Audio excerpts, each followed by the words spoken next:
Hello દોસ્તો દોસ્તો આજે એક સૌથી પહેલા તમને એક સવાલ કરવા માંગીશ કે માણસની જીવન જરૂરિયાતની એવી કઈ વસ્તુઓ છે જેના વગર માણસ જીવી નહીં શકે।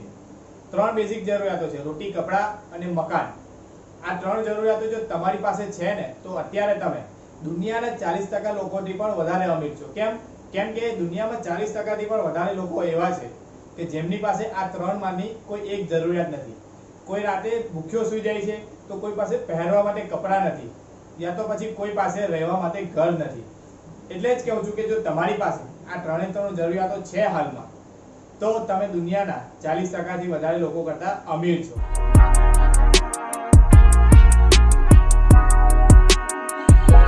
દોસ્તો સ્વાગત છે સૌ કોઈનું YouTube ચેનલ રિયલ એસ્ટેટ બ્લોગરમાં અને આ છે આપણો બ્લોગ નંબર 13। દોસ્તો જે મેં સવાલ કર્યો તમને એના પરથી હું શું કહેવા માંગુ છું તમને કે આપણી માણસની જીવન જરૂરિયાતની ત્રણ વસ્તુઓ છે, રોટી, કપડા અને મકાન।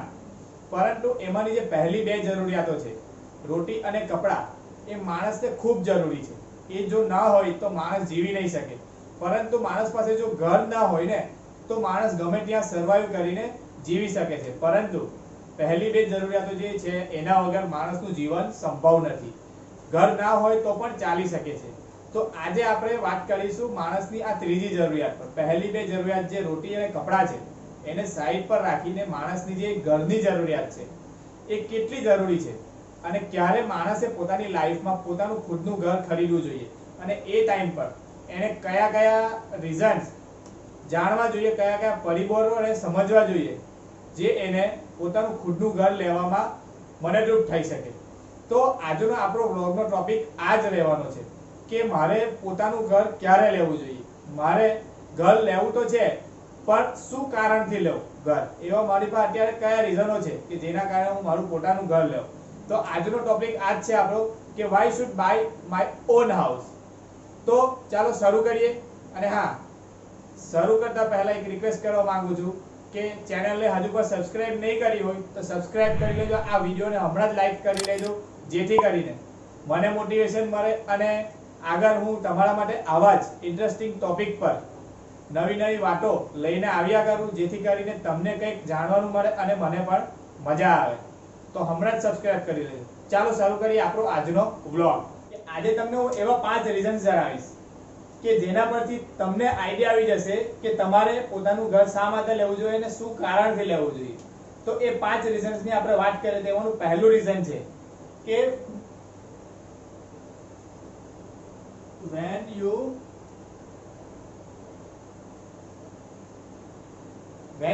need it, when you actually need it। બીજું છે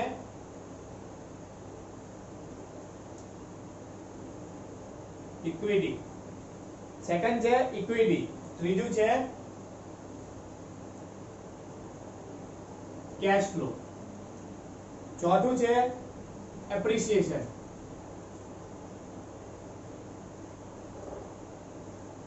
અને પાંચમું છે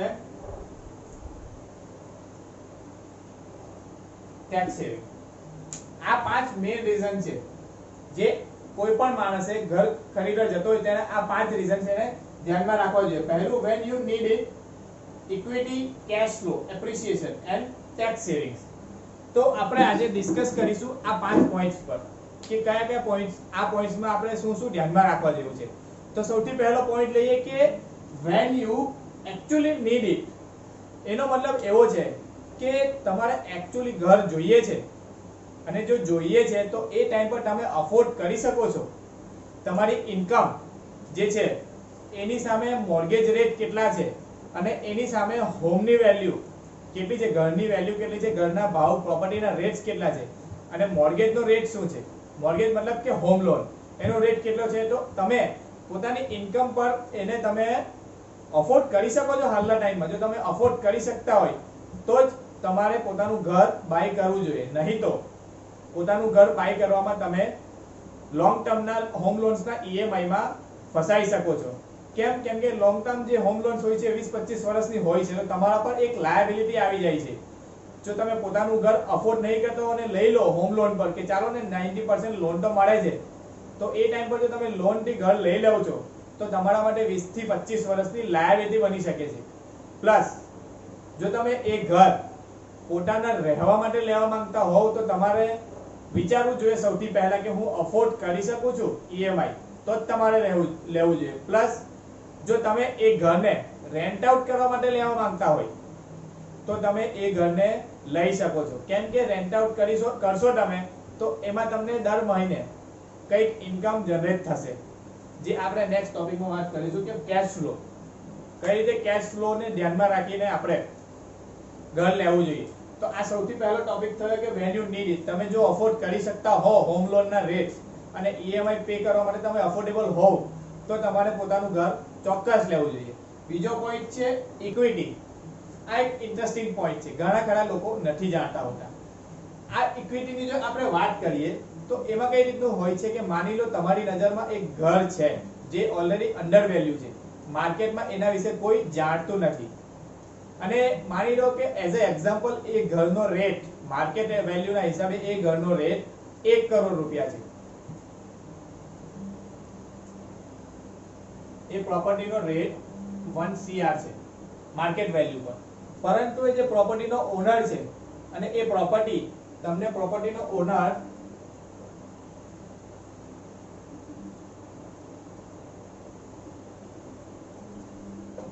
$80 લાખમાં સેલ કરવા તૈયાર છે. તો કહેવાનો મતલબ શું થયો કે 1 કરોડની પ્રોપર્ટી તમને 80 લાખ રૂપિયામાં મળે છે હાલની કન્ડિશનમાં. તો આ ઇક્વિટી શું કોને કહેવાય કે 1 કરોડ અને પ્રોપર્ટી તમને 80 લાખમાં મળે છે, તો 20 લાખ જો તમને ફાયદો થાય છે એ તમારી ઇક્વિટી કહેવાય.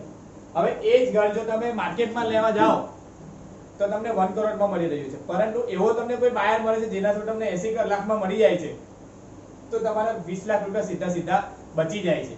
તો એ જ ઘરને તમે 80 લાખમાં લઈ લો છો તો જે 20 લાખનો ગેપ આવે છે એ તમારી ઇક્વિટી કહેવાય છે, જેને તમે એ જ ઘરને રિનોવેટ કરવામાં યુઝ કરી શકો છો. બની શકે છે કે 1 કરોડમાં તમે ઘર બહારથી બાય કરો છો તો એના પર તમે અમુક પૈસા રિનોવેશનમાં કાં તો ઇન્ટિરિયરમાં ગમે તેમાં તમે યુઝ કરો છો એના પર ખર્ચ કરવા માટે, તો તમારે એ 1 કરોડ પ્લસ થઈ જશે. પરંતુ જો એ ટાઈપનું ઘર તમે 80 લાખમાં લેવો છો શોધીને બહારથી, તો તમે 20 લાખ રૂપિયા જે બચાવો છો તમારા બજેટમાંથી, તો એ જ પૈસા તમે એમાં રીઇન્વેસ્ટ કરીને એનું સમારકામ કરીને મેન્ટેનન્સ કરીને એ પ્રોપર્ટીની વેલ્યુ વધારી લો છો.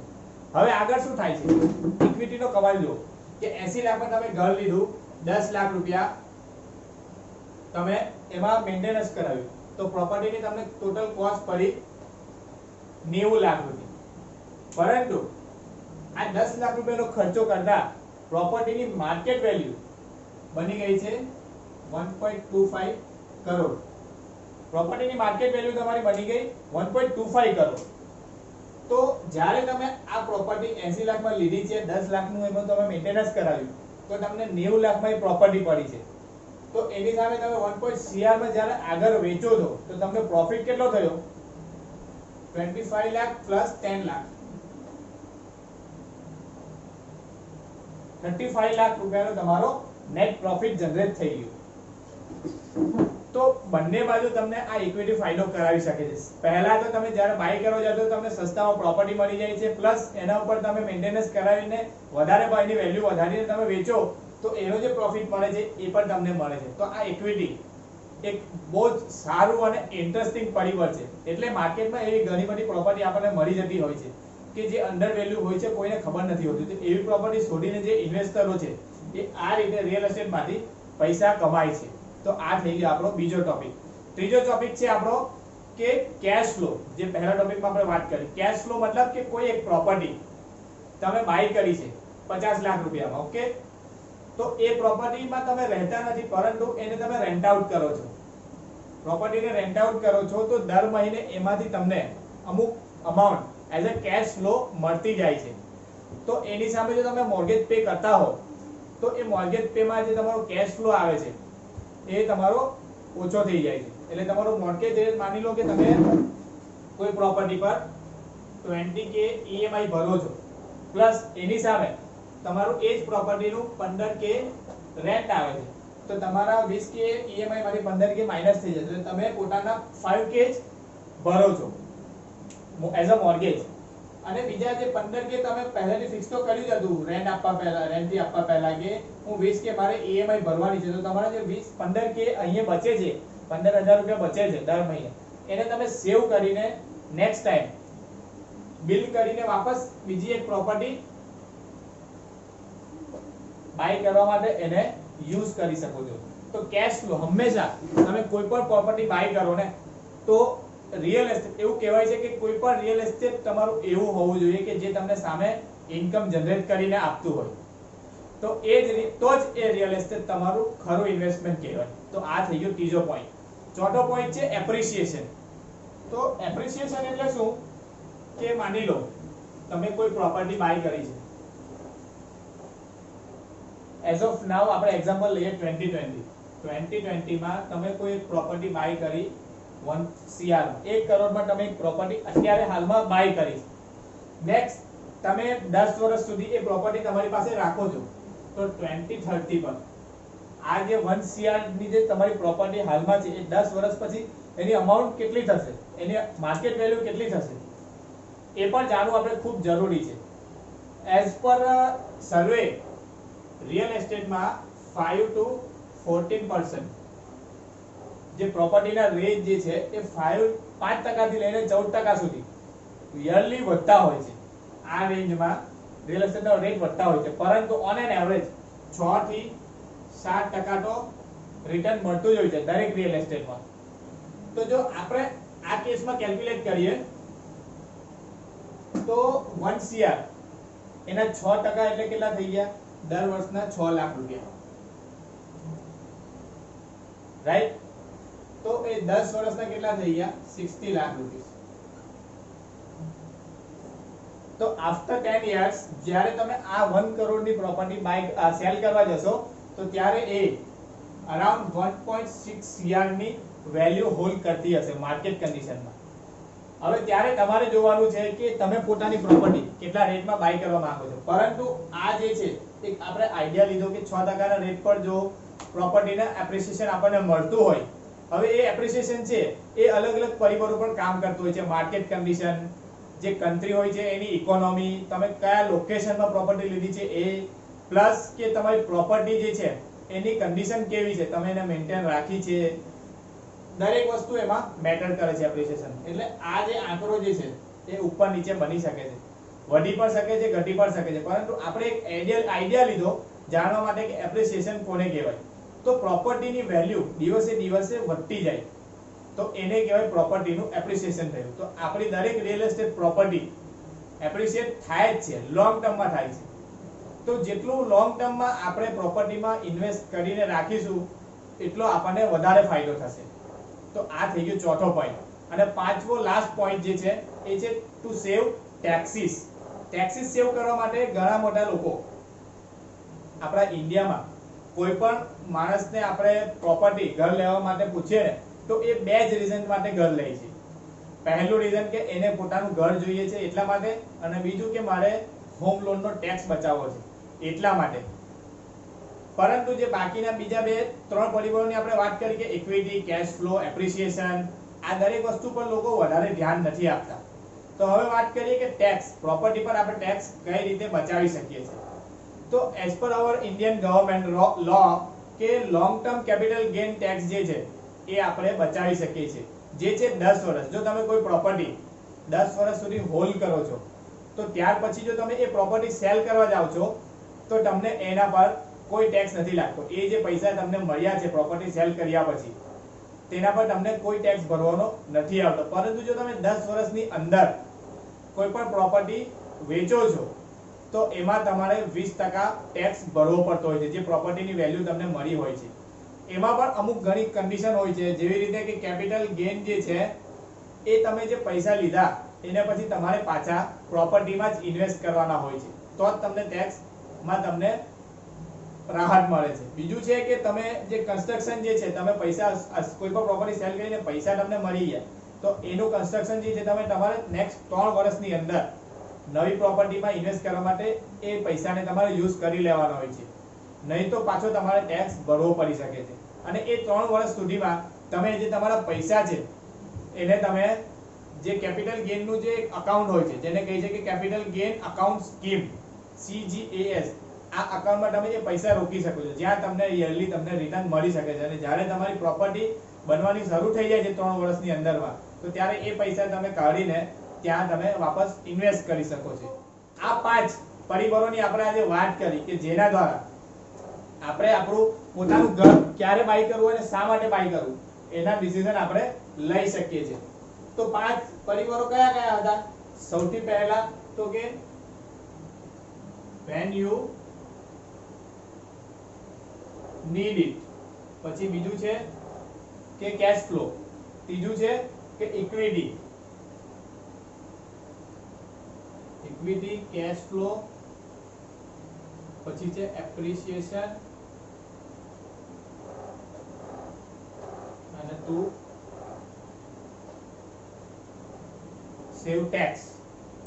તો આ 5 પરિબળોને ધ્યાનમાં રાખીને જો આપણે આપણી પ્રોપર્ટી બાય કરીશું તો હંમેશા આપણે ફાયદામાં રહીશું. સો દોસ્તો, આ હતા અમુક 5 પરિબળો જેની આપણે વાત કરી કે આપણે આપણી પ્રોપર્ટી ઘર બાય કરવા માટે ધ્યાનમાં રાખવા જોઈએ. તો તમારું જે ઘર જે છે એ હંમેશા તમે ઘર લેવા માટે જ કે રહેવા માટે જ ખરીદો એવું જરૂરી નથી, પરંતુ એ જ ઘર તમારું લાયબિલિટી ન બની જાય એનું આપણે હંમેશા ધ્યાન રાખવાનું હોય છે. એટલે કે આપણું રિયલ એસ્ટેટ આપણા માટે કામ કરતું જોઈએ. આપણે એકવાર રિયલ એસ્ટેટમાં ઇન્વેસ્ટ કરી દીધું તો સામે આપણને અમુક પૈસા મળતા રહેવા જોઈએ. એ રીતના જો ઇન્વેસ્ટમેન્ટમાં આપણે રિયલ એસ્ટેટમાં ઇન્વેસ્ટ કરીશું તો આપણને લોંગ ટર્મમાં ખૂબ સારો એવો ફાયદો થઈ શકે છે. તો કોઈ પણ પ્રોપર્ટી, કોઈ પણ ઘર બાય કરતા પહેલા આ જે 5 પરિબળો આપણે આજે ડિસ્કસ કર્યા એના પર 2 વાર વિચારીને તમે આગળ ડિસિઝન લેજો. તો આશા કરું છું કે આ ઇન્ફોર્મેશન તમને વેલ્યુએબલ લાગી હશે. થેન્ક યુ સો મચ વિડિયોને જોવા માટે. આવી જ રીતે તમે લાઈક કરતા રહેજો અમારી ચેનલને, જેથી કરીને અમને મોટિવેશન મળે. અને લાસ્ટમાં પાછો કહીશ કે સબસ્ક્રાઇબ કરી લેજો અને આ વિડિયોને પણ લાઈક કરી લેજો. Thank you so much. જય હિન્દ.